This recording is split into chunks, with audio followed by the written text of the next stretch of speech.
Hi there. So this is the instructional video for function operations. You know how to add, subtract, multiply, and divide two real numbers, and we're going to do the same with two functions. So we have two different functions, one represented by f of x and one represented by g of x. And we know that f of x and g of x are not the actual functions, but they're just simply a name that we give the functions to be able to describe and talk about easily. So we will see problems in our book show that f plus g of x, f minus g of x, f times g of x, and f over g of x. And this is what you'll be seeing in your book. But we want to write general forms that we can use to add, subtract, multiply, and divide any two functions. So we have f of x and g of x as any two different functions. So for addition, we know that if we take the function f of x plus the entire function g of x, that is going to give us our desired result. For subtraction, we take the entire function f of x and subtract it from the entire function g of x. Multiplication, more of the same. We take our entire function f of x and we multiply that by our entire function g of x. And last but not least, division, we take our entire function f of x and we divide that by our entire function g of x. Now, for division, we do have one more thing to be careful about.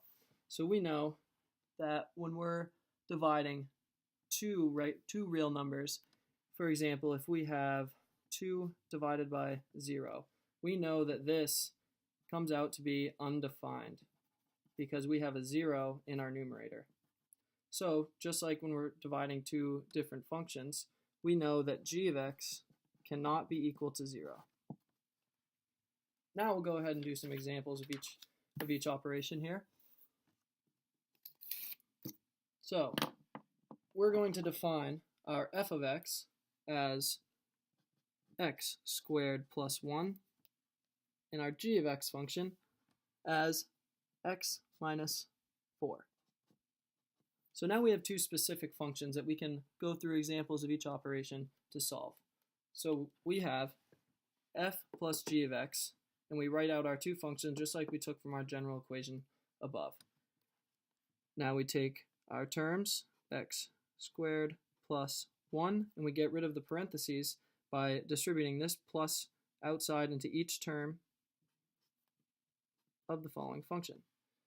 So now our last step is to combine like terms, and what we can do when we're combining like terms here is we have our x squared is all alone, we just have one x, and we combine our 1 minus 4 to give us minus 3 as a final answer.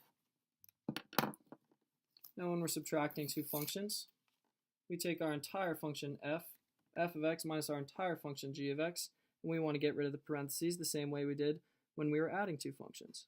So we take x squared plus 1, and to get rid of the parentheses on this side, we're going to distribute this minus into each term, so we have a minus x and a plus 4.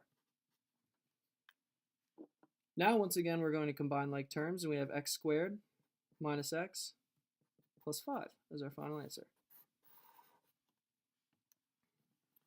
Now for multiplication, we are multiplying our two functions, and we know that one process to multiply two binomials is to FOIL, so we make sure we are multiplying each term in the first by each term in the second. This will end up giving us a final answer of x squared times x is x cubed, x squared times negative 4 is minus 4x squared, 1 times x is an x, and 1 times negative 4 is negative 4.